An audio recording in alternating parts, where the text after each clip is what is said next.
sisters and brothers, so much, and thank you, Barbara, for that wonderful introduction. It is so great to be with you, and you know, truth of the matter is, I'm almost as proud of you and this union as you are.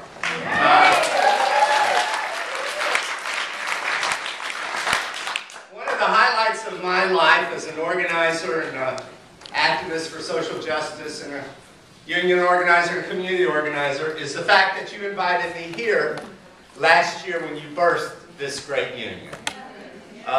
It's so wonderful, and when Barbara called me 3 months ago, I said, of course I'll be there, and if you call me next year, I'll be here again next year, and if you call me for any reason, I'll be there.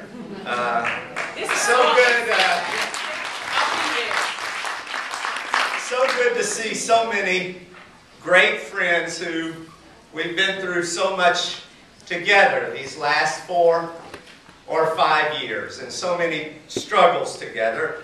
It wouldn't be fair for me to start naming them, but there's 2 that I really have to name.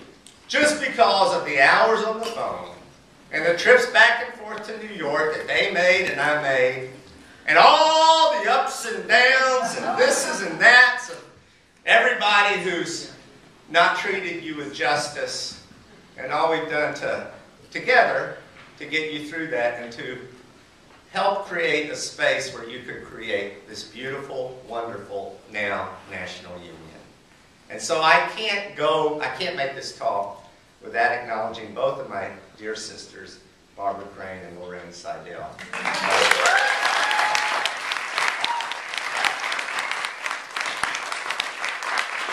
Lord, what the 3 of us have been through. And what we will have yet to go through. I'm also very happy to introduce now the most important person in my life partner, fiance, Dr. Mary Lemire.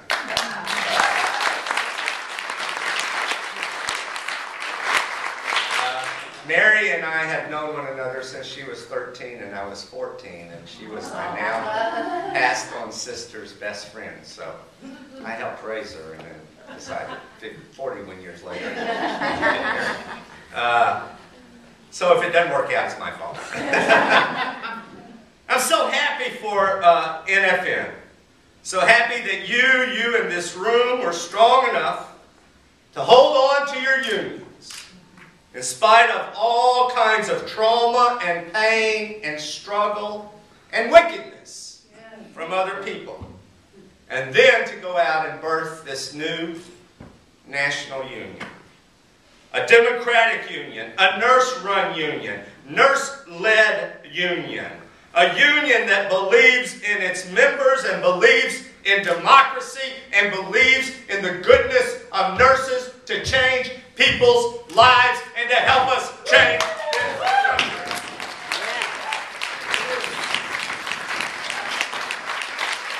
It is such a great achievement that you have made.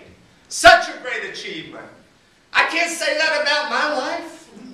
And you'll always be able to say that about your life. You'll always know, to the end of your days, that you helped create an important institution for good and for social justice and for economic justice and for the welfare of some of the best people in the world and in the United States. I can't stress to you enough what an important contribution you've made to our country, and what an important achievement you have made. You should be proud of that for the rest of your lives.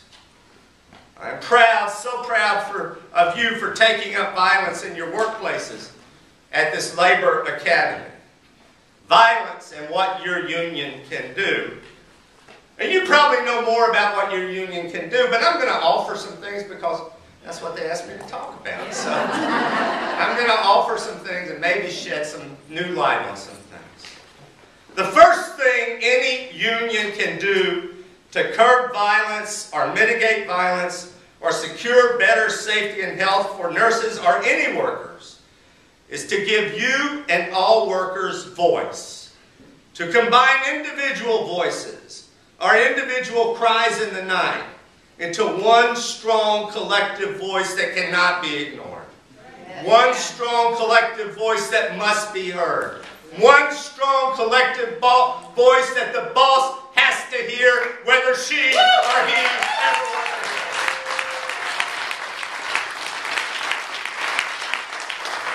An unmistakable voice for what is right, for what is just, for what is right at the workplace. An unmistakable voice. A voice of the many.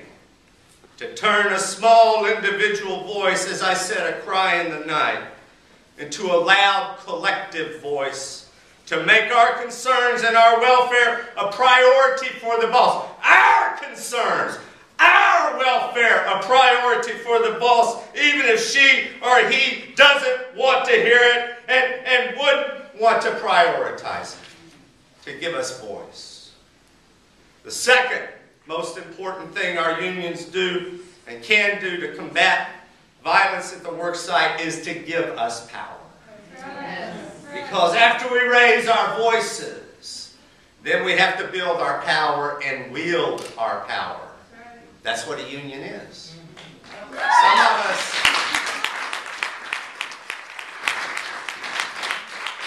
Now I'm going to talk to y'all a little bit. I'm going to get personal with y'all. Y'all can. I'm going to get my dad, when he was preaching, he used to say he was going to, what do you call it? He was going to get in your business. Good people with big hearts, like everybody in this room. Good people with big hearts who do what they do out of love for others sometimes get nervous about this question of power. Sometimes it doesn't feel right. Well, brothers and sisters, power is how we get things done. Power is how we change things. And when we are building power to do the right thing, it is a righteous thing to do to exercise that power. That's why we have to understand our inherent power. That's why we have to work to build it. And that's why we have to wield power in the right way for ourselves, our families, our patients, and our country. Power, when used for good, is one of the most important things in the world. And so, your union, as you all know, can give you power and should give you power. That's the purpose of the union. It's how we get things done. It's how we settle grievances. It's how we negotiate contracts. It's how we make our lives better and our work better. Now let me tell you something else. You negotiate with people all the time. And somebody was telling me they're in hard negotiations right now. That's right, we are. They're in hard negotiations right now. And when you go to the table, remember this little thing that Stewart Acuff told you. My kids deserve just as good a life as their kids. My family deserves just as much security as their family. Forget about yourself. Think about your family. My kids deserve to live in just as nice a house as their kids. My kids deserve to eat as well as their kids. My kids deserve the best health care this country can provide. And damn it, I'm not going to let you treat me and my co-workers and my kids any less than they deserve. That's what this power is about. That's what this power is about. Paul came in a day late and $1 short. That's all right, brother. That's all right, brother. Power. Power. As I said to the Oklahoma State Legislature when they were debating right to work, power, union power, is how workers make our work more noble and our lives less mean.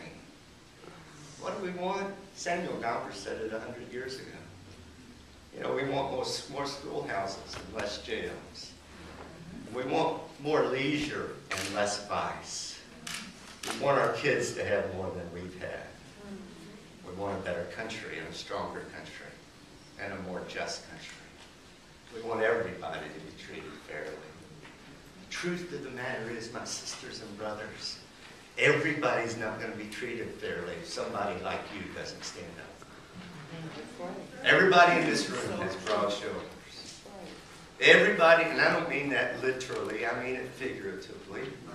Everybody in this room has broad shoulders. Everybody in this room has broad shoulders because you represent people who don't.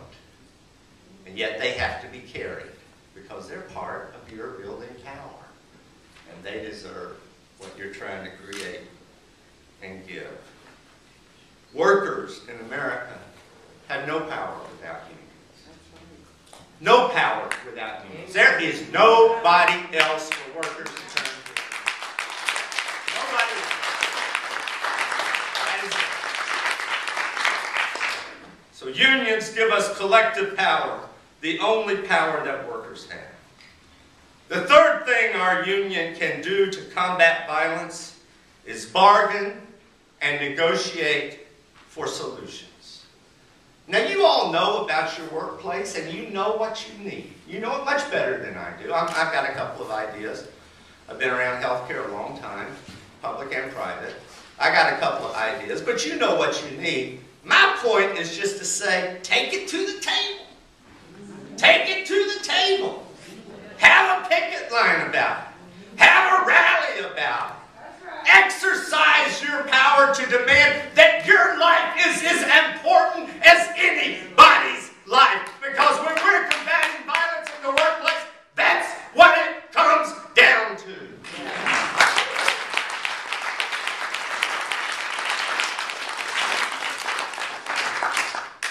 I'm going to get a little personal with y'all today because I feel like I can. You can. Go right ahead. My father has Alzheimer's. And he spent his life as a Southern Baptist minister in the South, Tennessee and Missouri, mainly.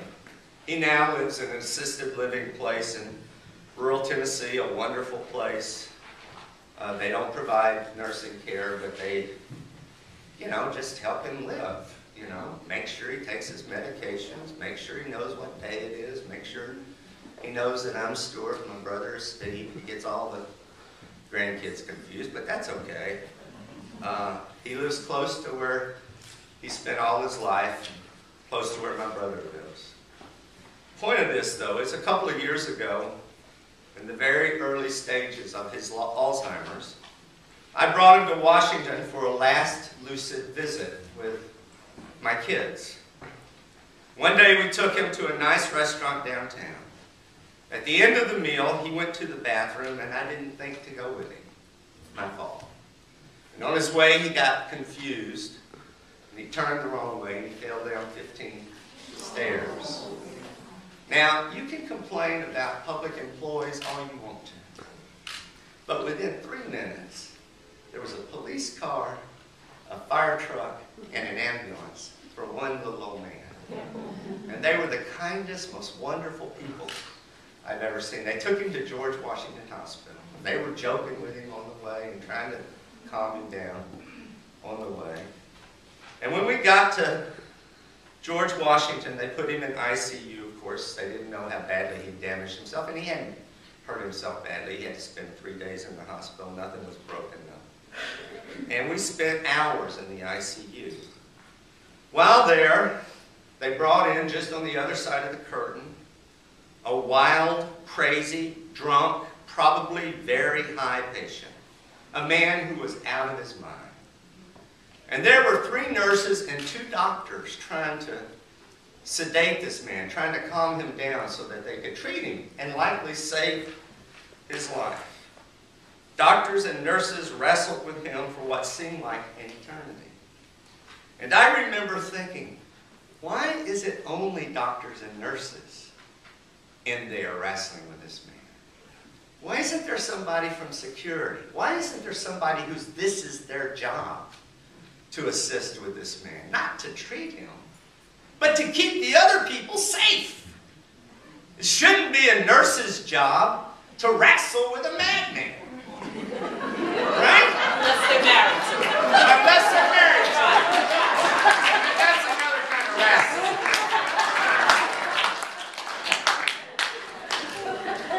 Mary Kay, don't you listen Why in the world was it up to doctors and nurses to restrain this man? Why isn't there a team of folks who could gently and humanely restrain him while the nurses and doctors treat him, do their real jobs, making him better? Unions allow for us to bargain for our own safety as well as the safety of our patients. You know much better than me what those bargaining issues could be, whether it's an emergency call button, or whether it's a team of security, but it's always more staffing. There's never enough staffing. It's always more staffing. Humane restraints, whether they be chemical or physical, security to make sure the welfare of the nurse is taken as seriously as the welfare of the patient. And my next little pearl of wisdom. When you're talking about violence on the job, when you're talking about your safety and health, all you are doing is what any human being breathed to life with a gift of the divine, a child of God should do, which is to say, my life is as important as your life. My life is as important as this crazy man's life. And I should not be injured because we're not prepared to do what it takes to do in this facility to make me safe. That's all you're doing, and that's your responsibility. Brothers and sisters, that's your responsibility to one another. And that's your responsibility to your kids and your grandkids, not just to yourself. Never, ever have this conversation as if you don't deserve to be safe and to come home healthy every day or every night from your job. You deserve it as much as anybody, more than most. And when you bargain with that boss about that issue, you carry that attitude with you. I deserve to be whole and to be safe and to be healthy and not to worry. And not to worry. Let me do my job. Let me do my job. Let me do my job. There are some jobs that are inherently violent and are dangerous. Corrections officers, first responders, including firefighters, police, and utility workers, workers that I now represent. For the members of my union, we know someone has to go in and turn off the gas when the main has exploded. We know someone has to, in a storm, climb that pole to either reattach the electrical lines or to cut off the power. And we know every time somebody does that, somebody is risking their lives every day. That comes with the job. We haven't figured out yet how to fix that. Just like a police officer never knows when he walks into a domestic scene. And a firefighter can't avoid going to get that baby in that burning house. That's just part of it. That comes with the turf and some jobs. We lost a 19-year-old brother, 6 months on the job in January in Philadelphia, because he saved the life of probably a dozen firefighters. He went in to turn off the main and it blew up on him.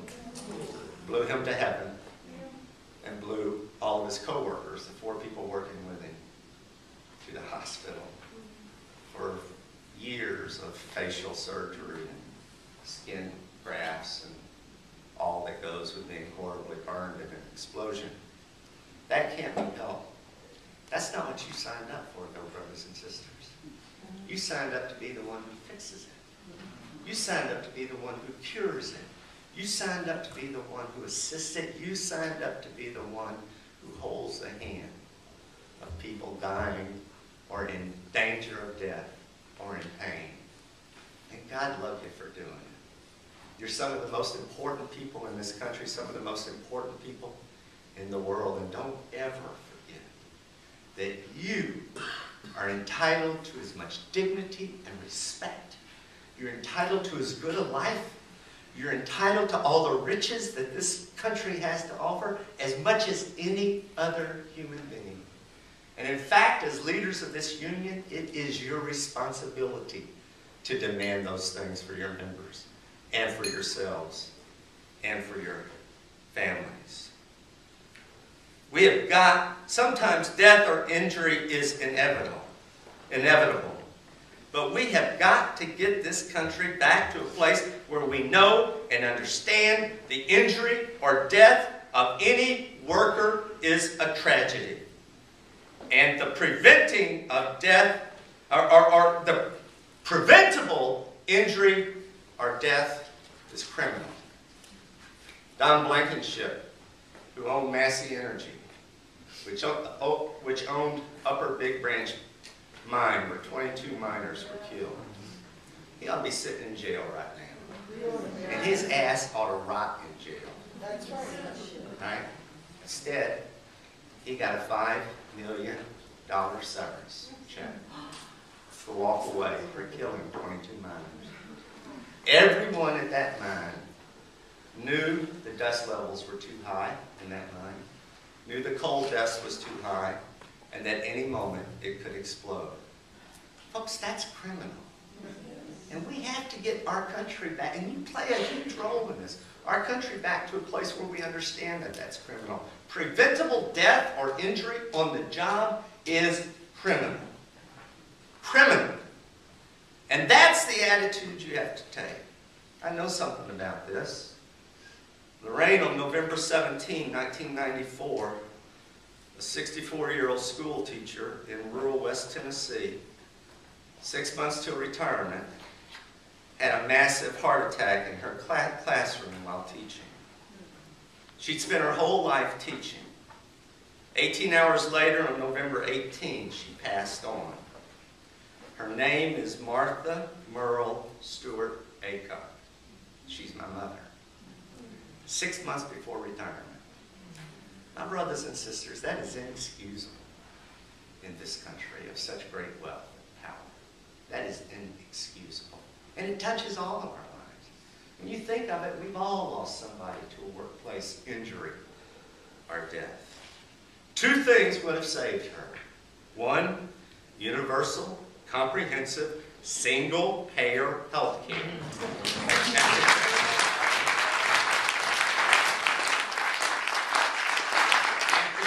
Health care and a less brutal schedule, which is what you all suffer. All these reasons and so many more are why we have to fight for our unions and the power and the policy of collective bargaining now as it is under attack from right-wing governors and state legislatures just north of here in Wisconsin, in Ohio, in Michigan, in Indiana, in Pennsylvania, in New Hampshire, and in Florida, and other places. These assaults to destroy collective bargaining for public employees and enact right to work for less are not about bargaining. They have nothing to do with bargaining and budgeting.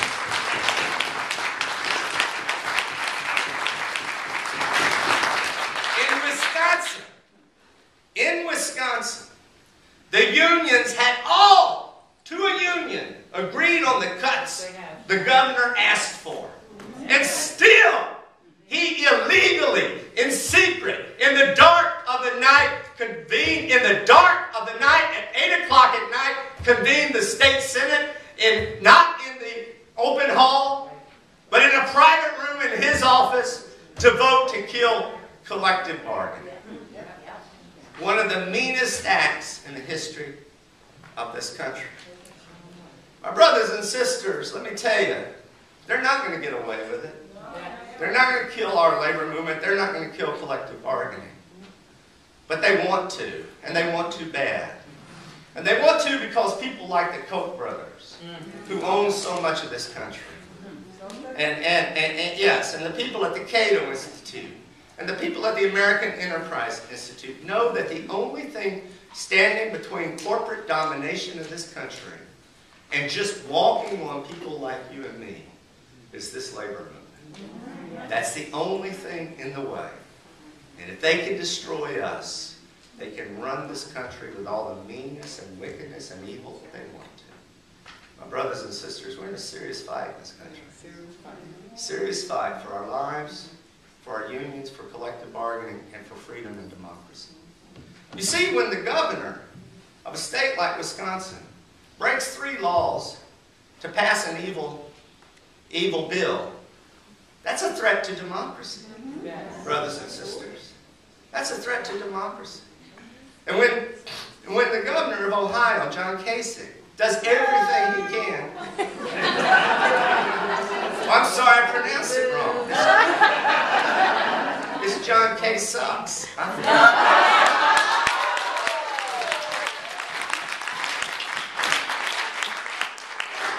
Y'all take that back to Ohio, okay? So we went to Chicago, found out how to pronounce the governor's name. It's John K. Sucks. But when they say it's about balancing the budget, the governor of Wisconsin gave a $100 million tax cut his second day in office to corporations and the wealthy, and then turned around and asked nurses and social workers and firefighters and cops and teachers to pay for it. That is evil, brothers and sisters.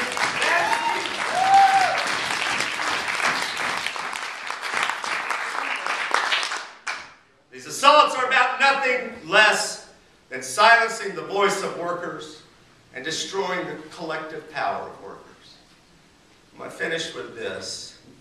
I said this last year, but I'll say it again. Everything, good thing that has happened in this country has happened not because of great men or women, but because of average men and women like you. The foundation for the War for Independence was laid by the first union members in Philadelphia working with Tom Paine, and in Boston working with Sam Adams. The War for Independence was fought by farmers and workers and union members. The struggle to rid this country of slavery was fought for 200 years, led at the end by Frederick Douglass and William Lloyd Garrison. That struggle cost the lives of 600,000 Americans, more than every other war we've ever been in combined. But it was worth every life because it destroyed the scourge of slavery, the anchor holding down democracy in this country. Women couldn't vote.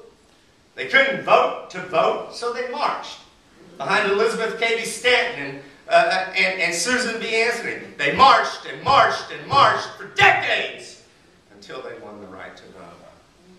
People in my part of the country in the South, black people but also white people, lived in virtual peonage like my grandmother, the sharecroppers and tenant farmers, until we defeated Jim Crow and legalized segregation. Brothers and sisters, our labor movement's history is the bloodiest in the Western democracy. Of all Western democracies. From the 50 mine workers killed in Homestead, Pennsylvania in 1898 while they were on strike for an 8-hour day and the right to have a union, to the 16 women and children intentionally burned to death by the Colorado State Militia in Ludlow, Colorado in 1913 because their daddies and husbands were on strike for the right to have a union and an 8-hour day. To the 12 striking steel workers in Chicago in 1937. To the Battle of the Bridge in Detroit. To Dr. Martin Luther King, who gave his life helping striking sanitation workers win the right to have a union. That strike was about whether or not the city of Memphis would recognize their union, give them collective bargaining, negotiate a contract, and let the union have dues checkoff that Dr. King was killed in. Brothers and sisters, there is no more noble work in the world than the work you are doing. God bless you and thank you.